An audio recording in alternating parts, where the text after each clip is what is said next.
Hello everyone, welcome to another video in this series about implementing domain-driven design within your Flutter applications. We are currently in the presentation layer, where in this video we'll be looking at implementing state management using the BLOC library. Now, this was requested by one of my subscribers, and so further I'll be looking at using both States Rebuilder and also BLOC. So if you are interested in learning BLOC, then you can watch this video, or for the next video when I'll be implementing the UI, I'll also show how you can use States Rebuilder. Also, if it is your first time here, please like and subscribe, and also check out the other videos so that you might get a better understanding of how to build your Flutter applications from scratch with the principles of domain-driven design in mind. So let us get into the tutorial. So here I am in Visual Studio Code, and before I begin, I'll install the BLOC library. So I'll go to PubSpec Assist and I'll search for the BLOC library.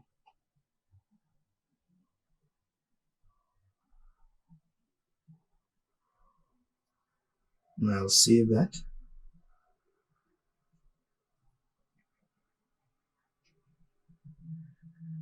And also, it would be good if you install the BLOC extension. So if I search for it, this extension BLOC from the creator of BLOC, Felix Angelov. So this will help you to set up quickly instead of you writing out the boilerplate code. So let us now go in our presentation layer, and I'll create a folder, and I'll call this folder States. And within that folder, I'll have another folder for the home page. And then I'll right click and use the BLOC extension to create the BLOC boilerplate code. So I'll name it home page. And I'll use the default. And so 3 files will be generated for us: the event, the homepage event, the states file, or rather this file is the BLOC file itself, and also the state file. I'll quickly change this to have capital.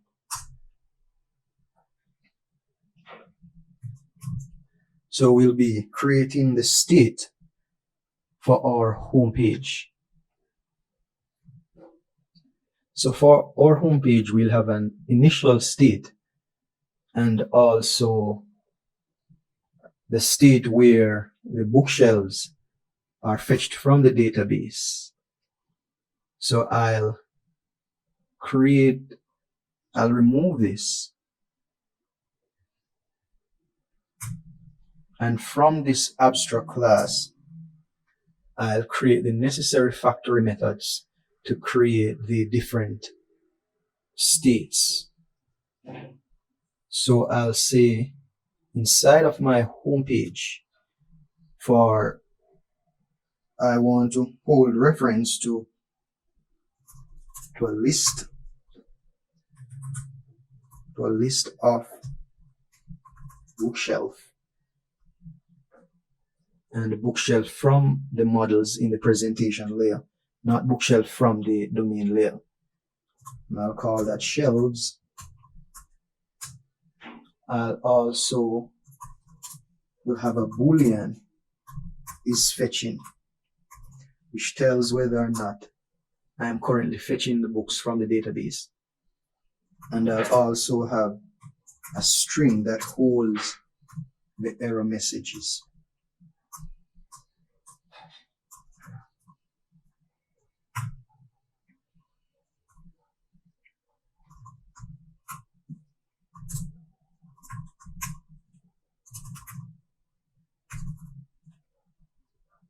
So there we have our constructor.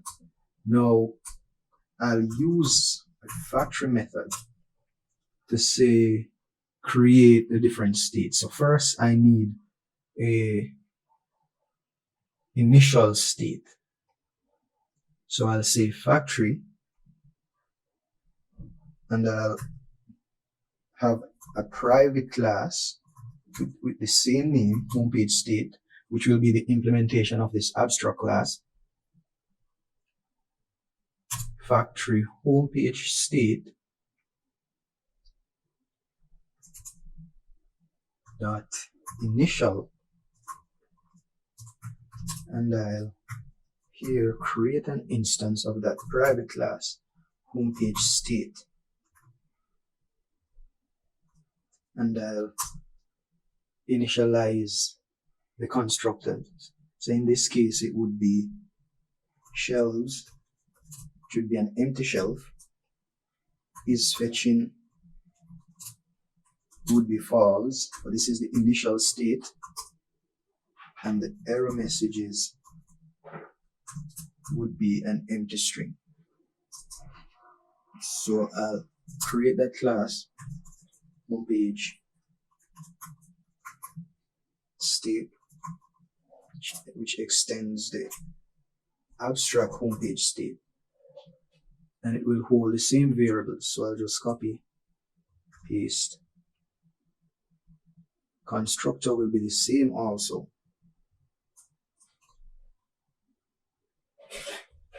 Underscore, and then I'll pass all these to the super constructor. So I'll say shelves is fetching. So we pass all the fields to the super constructor. So we'll use this factory method to create our initial state.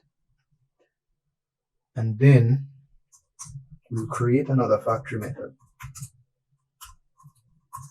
Homepage state on books, on bookshelves requested. We'll return homepage state, and we'll pass in the different values. So in this case, we'll pass in the list of bookshelves, or of bookshelf.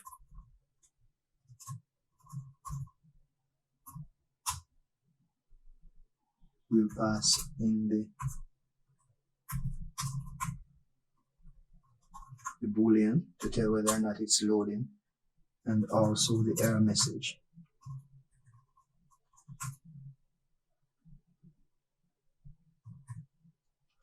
And from that, we return the state.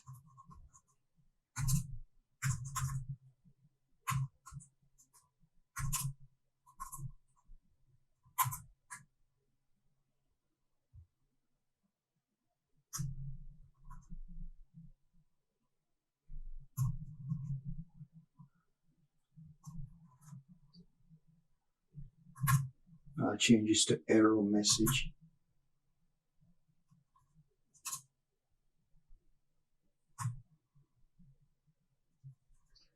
So there we have our initial state and on bookshelves requested state. So this is our state class. Now we'll move to our events and the type of events that will be passed through on the home page.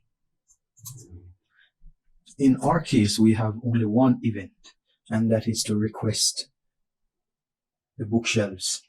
So I'll create that event, and I'll call it bookshelves requested event,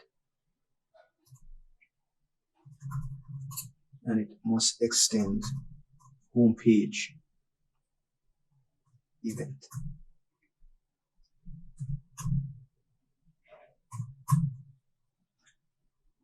So that's the only event.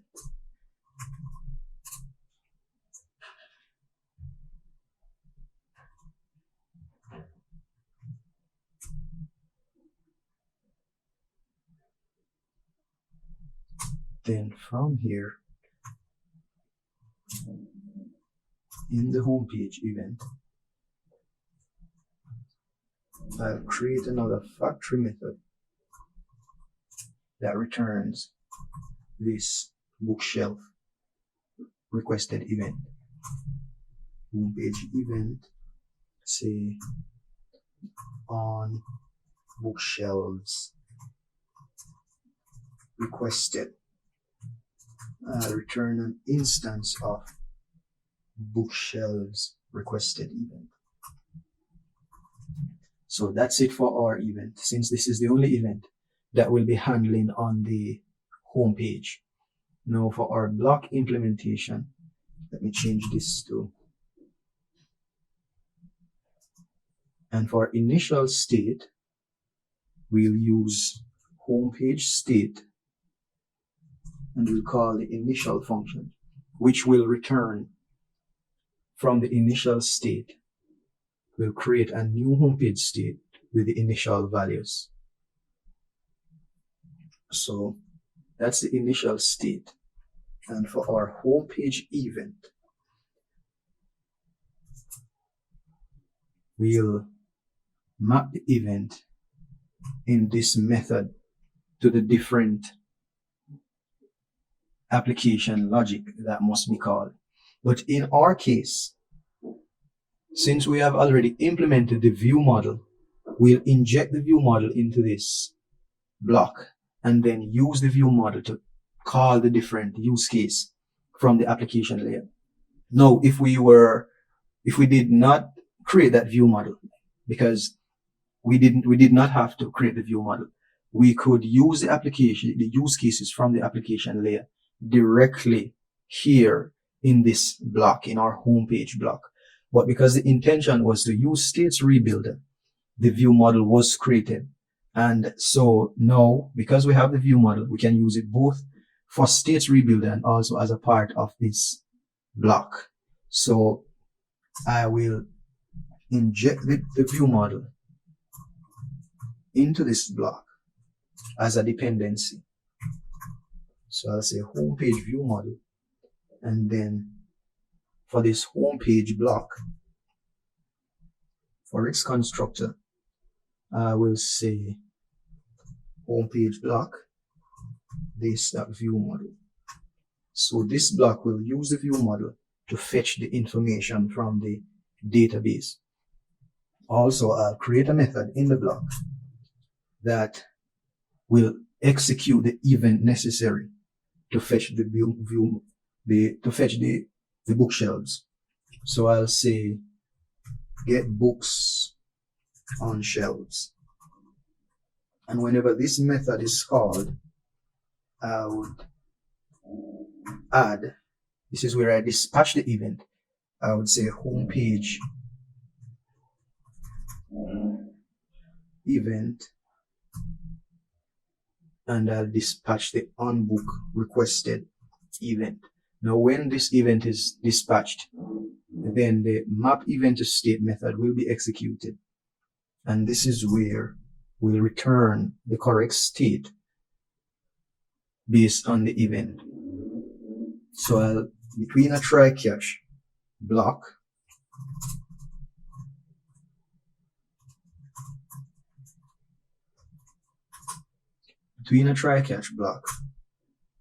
the first state I want to return using the yield keyword is, I want to say homepage state, and I want to set the is fetching field to true. So I'm gonna say shelves is empty, is fetching true since we are now loading, and the error message is empty, or error messages.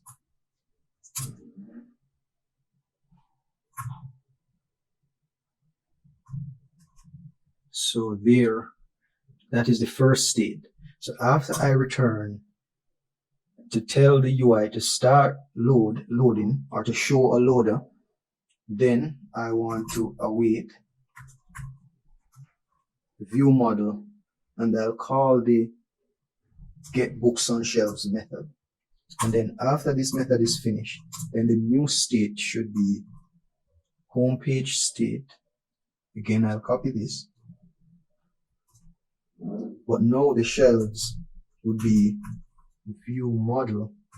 The shelves in the view model, fetching will be false and error message will also be blank.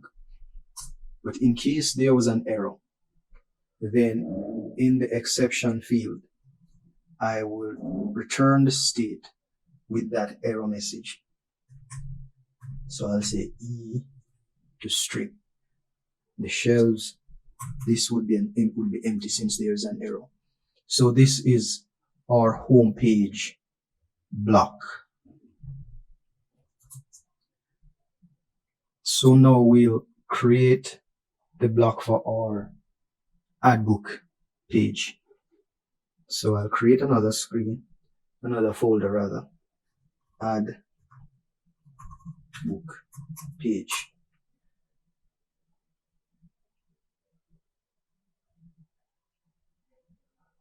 Let me delete this.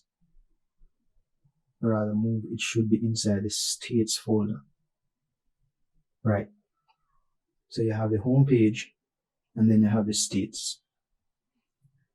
But what happened is that the block extension creates a block folder. I want these files directly in the home page folder and not the block folder, this block folder here. So I'll remove this so that they'll be directly in this folder. So again, I'll use a block and I'll say add book default. Now inside here it will create the different three files again, the state file, the event file, and the block file. So again, I'll move them one level up and remove this block folder. So inside of our block state, we'll quickly create our add book state. So for our add book state, we'll hold reference to a book. We'll have the error message and we'll have a boolean for is committing. That is when we are committing the book to the database. So I'll create again a factory method that will create the initial state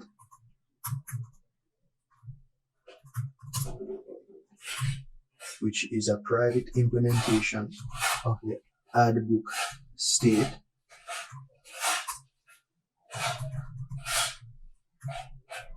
And I'll initialize the fields.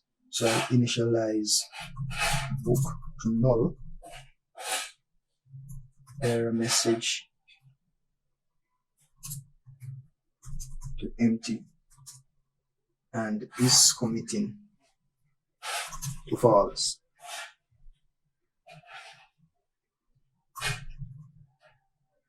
So now I'll create that implementation of the private add book state.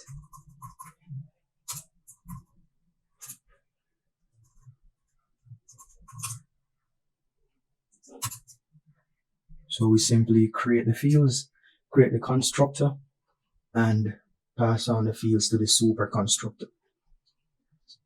So that is our private implementation of the add book state. Now we'll create a factory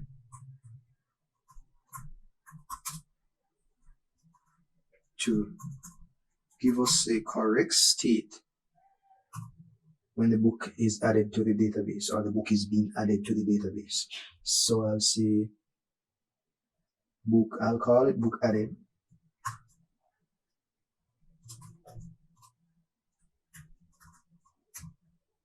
And it will return an instance of this private book state, but I'll pass in the parameters again. So I'll say book. I'll pass in a book. I'll pass in a string for the error message, and also the boolean for when it is committing.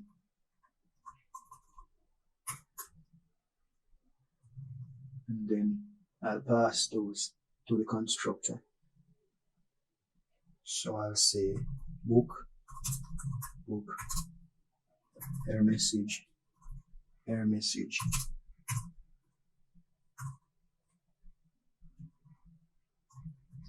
there we have our book added state.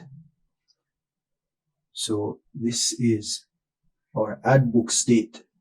Now we'll move on to the event. And for our add book event, we have only one event again. And that is the event when the button is pressed for the book to be added to the database. So this event will hold all the fields that is necessary to create a book. So the title, the author, and so on.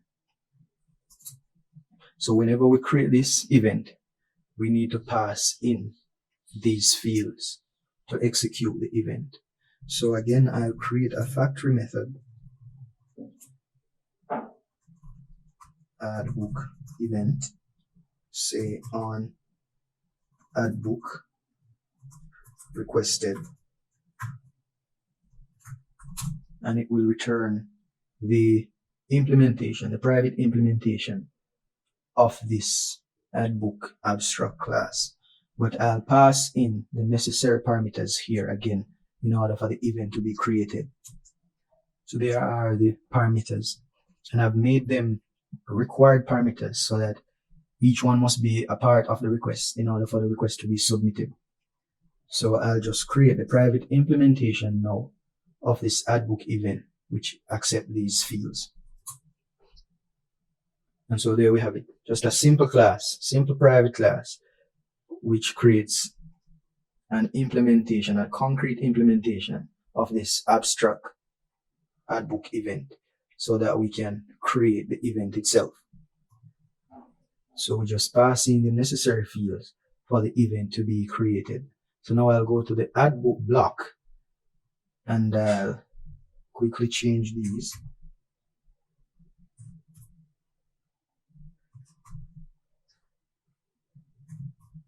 For the initial state, I'll get that from the factory method initial, the add book event.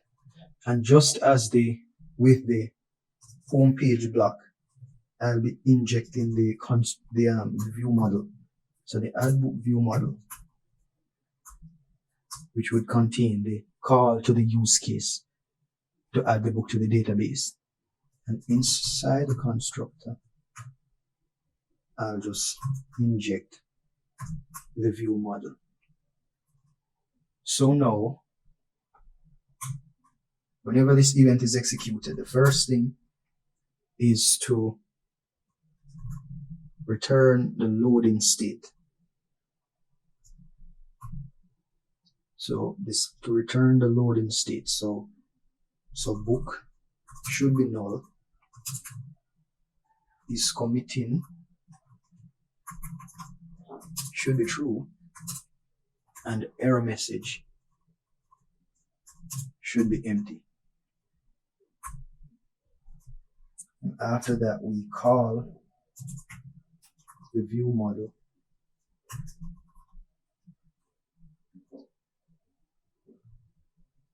we call the add book method, and we get the data from the event itself. So event title. Then after that, I return the state with the new book that has been created. So I'll say view model book.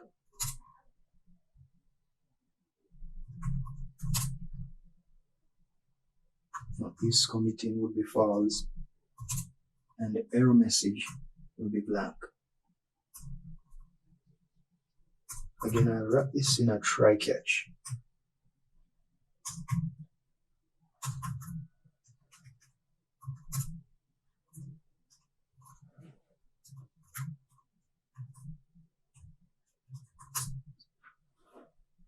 And I'll return the error if there's an error. So now book will be null. I'll say E to string. So that's our add book block. Now I'll show you guys how to quickly test these blocks without using the block test package, because since they are streams, it can be tested. So I'll set up the test quickly and explain it to you guys. So inside of our presentation, I'm just gonna create a folder inside the test, and I'll call it states. And here I'll create the homepage block test. So here is the test for the homepage block, and I'll explain it to you guys quickly. So the first thing is to set up the dependencies. So the system under test is the homepage block itself, and it uses the homepage view model as a dependency, since this is what we'll use to call the use case to get information from the database.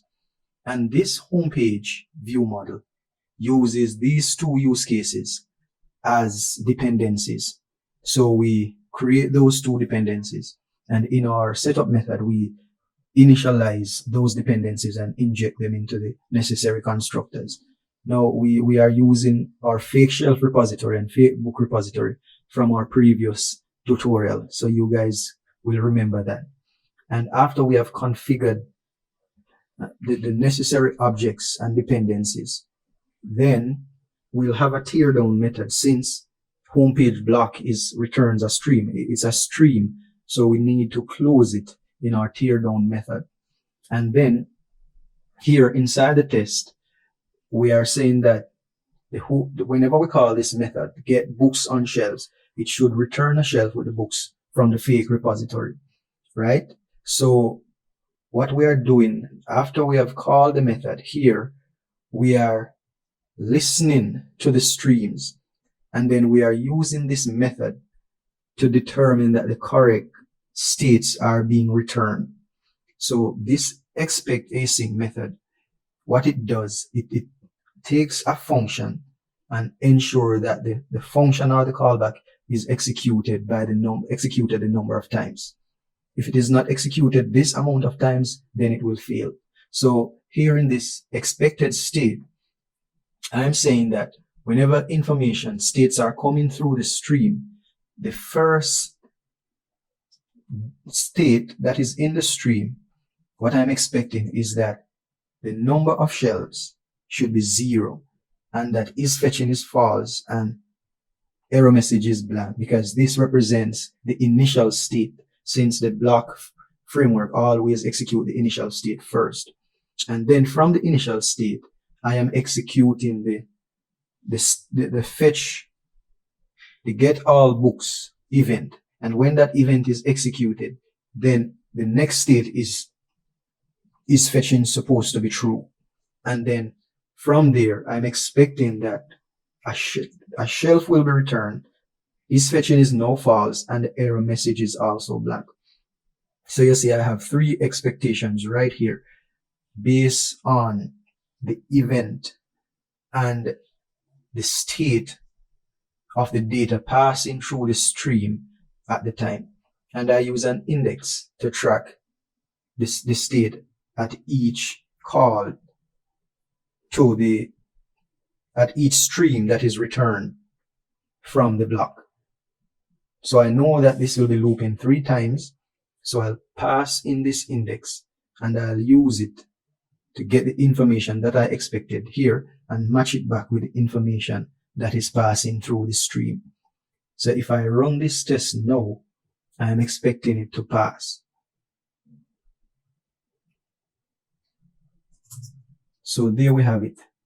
It is running successfully. So we know that all the states that are passing through the block is correct. So whenever it's time to use the block in our UI, we can be confident that it is working as we expect it should. So now again, I'll create the test. I'll quickly create the test for the add book block, and then explain that also to you guys. Let's see, add book block test at Dart. So now here we have the test, but on completion of the test, I realized that I did not implement the method inside of the block to execute the event to add the book.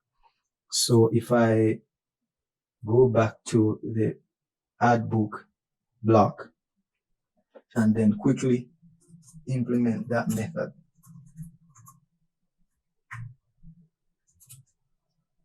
so this method accepts the information to create the book and then execute the event, the add book, the on add book requested event. So this method, I did not remember to create that method. So now back to our test. Again, first we set up the different dependencies that are necessary for the block to work. Then we close the stream, the block, in our teardown method. And then for the add book method, the first test we have is that we expect that it should return error state when messages, or error state with messages when invalid inputs, right?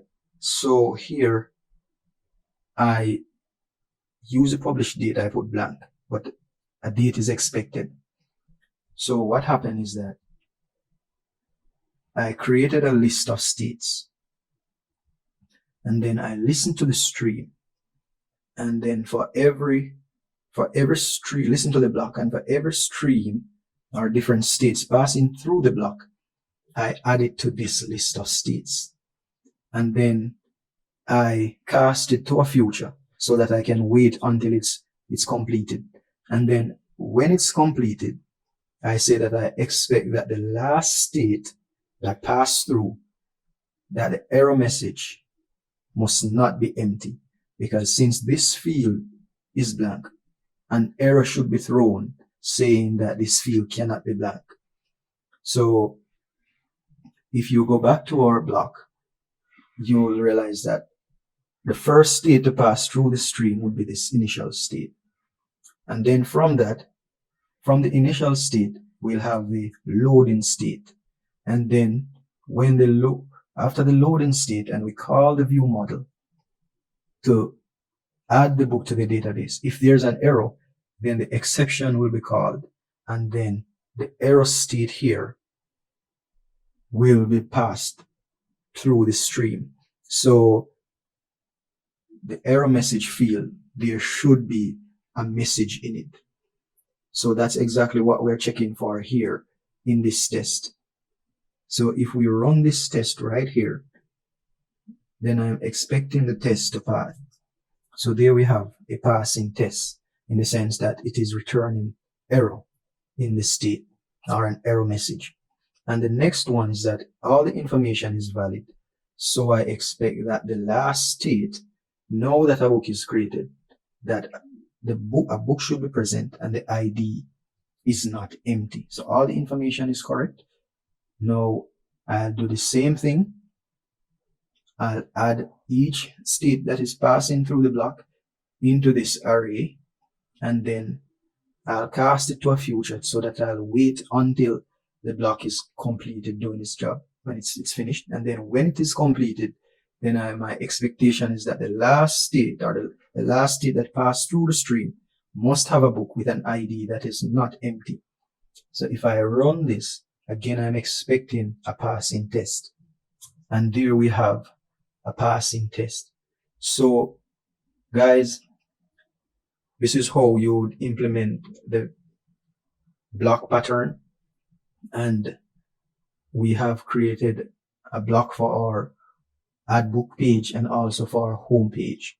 So thank you guys for watching, and for the next tutorial we'll create the UI and see how we'll use this block inside of the UI to deal with the different states passing through. So thank you very much, and look out for the next one.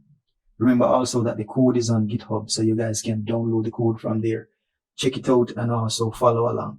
Thank you very much.